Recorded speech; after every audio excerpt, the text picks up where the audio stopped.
Halo, jumpa lagi bersama saya Mario, masih di Founder and Money di YouTube kesayangan kalian, Finansialku.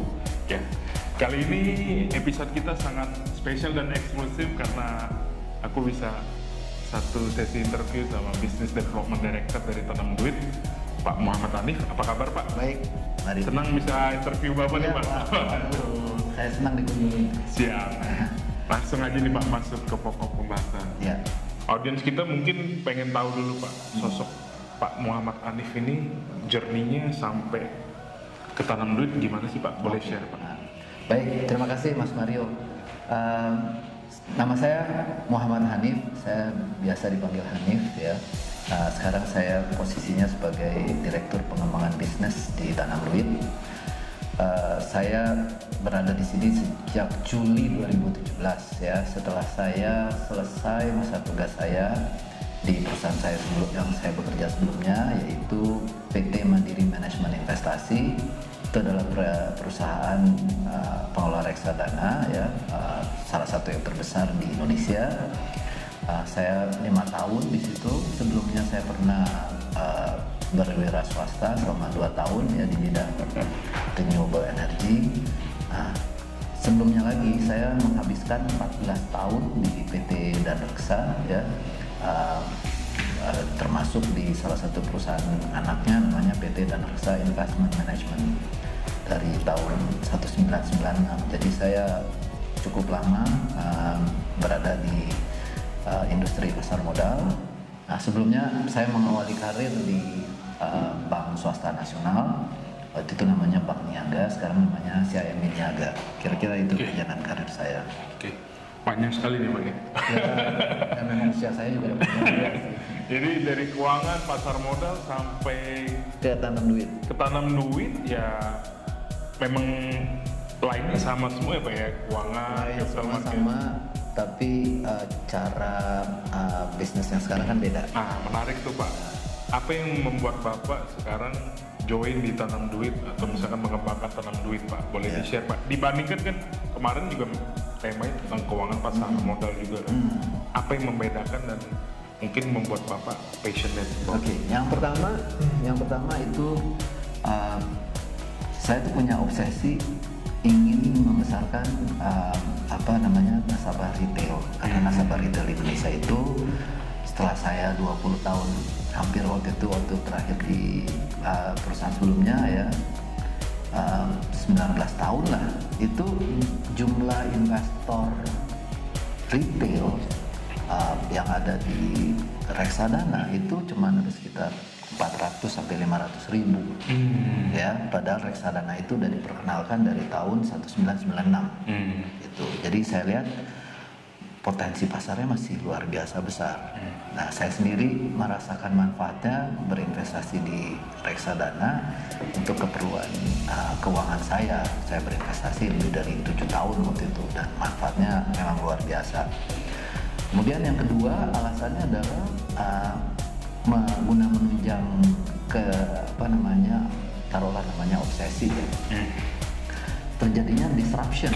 Ya, jadi teknologi disruption itu sebagai suatu kesempatan sebetulnya. Kalau yang tadinya serba manual, pakai hard copy, sekarang semuanya bisa digital. Nah, ini kan bagus sekali gitu buat saya. Ya, batu loncatan yang luar biasa bagus gitu loh. Jadi dua alasan itu sih. Selain alasan-alasan komersial lah ya. Sebetulnya secara komersial ya namanya juga startup ya. Jadi secara komersial bukan jangka pendek gitu, lebih untuk jangka panjang. Karena lihat valuasinya juga nanti Pak ya. Oke, menarik. Jadi bisa nanti terinspirasi juga ya nonton ya Pak. Nah, melihat fenomena fintech ini sendiri Pak, Bapak kan dulu kan di lembaga keuangan atau institusi keuangan tradisional. Terus di satu sisi sekarang dikenal nama financial technology atau bahasa Indonesia teknologi finansial. Masuk lagi ke inklusi keuangan. Nah, ini di satu sisi nih pemain-pemain bank, terus yang persis kayak Tanam Duit kan reksadana juga Pak ya. Nah, itu kelihatannya mulai getar-getir Pak. Lihat fintech menurut Bapak ngelihat kondisi ini, karena kemarin aja aku tahu buat hadang e-payment yang Gojek sama GoPay sama OVO, mereka join forces, Pak. Iya. Nah, itu Bapak lihat ini gimana fenomena? Saya lihat belum ada ancaman sih buat bank. Bahkan kita sebetulnya melayani yang tidak dilayani oleh bank.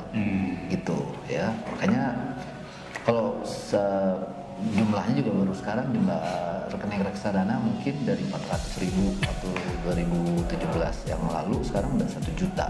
Ya, udah meningkat, tapi kan masih tetap 1 juta dibandingkan jumlah penduduk Indonesia 262 juta. Terus dibandingkan dengan yang yang usianya di atas 17 mungkin masih besar sekali lah, ya kan, masih mungkin 200 juta. Berarti ada pasarnya masing-masing, Pak ya? Ya, marketnya segitu besar ya. Terus juga kita melihat reksadana itu yang dijual untuk retail pertama itu adalah dari yang menjual itu adalah bank asing maupun bank lokal.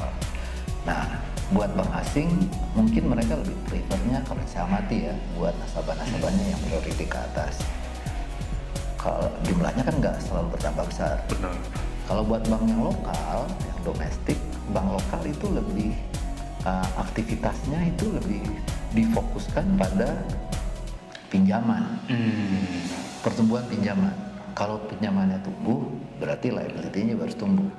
Jadi harus nyari dana, funding deposito, tabungan, ya kan. Jadi buat bank, terutama bank domestik, yang dikejar adalah funding. Jadi yang reksadana itu jadi bukan KPI utama buat mereka. Walaupun mereka ada targetnya. Iya. Tapi yang utamanya buat mereka adalah lending ya. Funding. Funding. Nah, jadi buat kita, kita sebetulnya melayani yang juga belum terlayani oleh bank. Terus kembali ke tanam duit nih, Pak. Apa saja sih yang ditawarkan produk atau layanan ke masyarakat luas, Pak? Oke, nah yang pertama saya perlu sampaikan ya bahwa kita punya izin sebagai agen penjual reksadana dari Otoritas Jasa Keuangan. Itu. Jadi kita terdaftar dan diawasi oleh OJK. Jadi jangan khawatir, kita ini adalah perusahaan yang sudah resmi dan ada pengawasnya, ya, bukan perusahaan yang nggak punya izin gitu. Nah, jadi itu yang kita jual adalah sesuai dengan izinnya, jual reksadana. Nah, di samping itu kita juga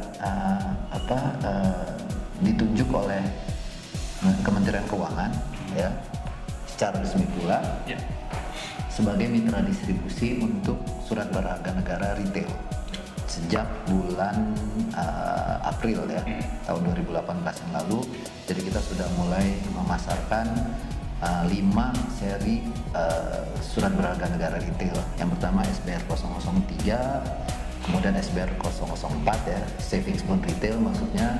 Kemudian sukuk tabungan 002 itu di bulan November. Terus di awal tahun 2019 ini savings bond retail seri SBR 005, dan di bulan Februari ini sukuk tabungan seri ST 003. Jadi udah 5 seri gitu loh yang kita. Dan responnya lumayan apa ya? Buat kita oke lah ya, walaupun kita setnya lumayan. Buat kita sebagai startup nggak gampang sih, ya, karena kita belum dikenal luas oleh masyarakat gitu loh. Jadi kita berusaha untuk memperkenalkan diri, justru surat berharga negara retail ini yang jadi